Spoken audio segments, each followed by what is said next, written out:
இந்த பதிவை கேட்டுக்கொண்டிருக்கும் நல்ல உள்ளங்களுக்கு உங்கள் சுவாமிநாதர் ஜோதிடரின் அன்பான வணக்கங்கள். இன்றைக்கு நம்ம யூடியூப் சேனல்ல குரு பகவானுக்கு வியாழக்கிழமை விரதம் இருப்பது ஏன் சிறப்பு தரும் இந்த பதிவின் மூலம் தெரிந்து கொள்ளலாம் மக்களே. அதற்கு முன்னாடி நம்ம யூடியூப் சேனல் சப்ஸ்கிரைப் பண்ணுங்க, ஷேர் பண்ணுங்க, லைக் பண்ணுங்க. பதிவுக்குள்ள போயிடலாம். நவகிரகங்களில் பணத்திற்கு அதிபதியான தனக்காரனான எதிலும் பெரியவரான சிறப்புள்ளவரான கிரகம் குரு பகவான். ஒருவருடைய ஜாதகத்தில் குரு பகவான் சிறப்பாக அமைந்துவிட்டால் அவருக்கு எப்பொழுதும் கையில் பணம் இருந்து கொண்டுதான் இருக்கும். புத்திர பாக்கியம் கிடைக்கும். ஒவ்வொருவருடைய வாழ்க்கையிலும் பணமே பிரதானமாக இருக்கின்றது. பணத்தின் மூலமே அனைத்தையும் சாதித்துக் கொள்ள முடிகின்றது. ஒவ்வொருவருடைய ஜாதகத்திலும் தனக்காரனான குரு பகவான் வலுவாக இருக்க வேண்டும். எல்லோருடைய ஜாதகத்திலே குரு பகவான் பலமாக இருந்து விடுகிறாரா என்றால் இல்லை என்றுதான் சொல்லலாம்.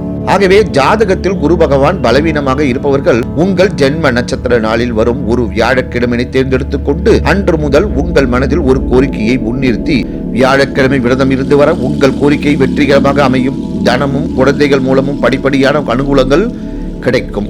வியாழக்கிழமைகளில் காலை 6 மணி முதல் 7 மணி வரை அல்லது மதியம் 1 மணி முதல் 2 மணி வரை அல்லது இரவு 8 மணி முதல் 9 மணி வரை குரு பகவானுக்கு கொண்டக்கடலை வைத்து வழிபடுவது மிகவும் சிறப்பாக உங்களது வாழ்வை எடுத்து செல்லும்.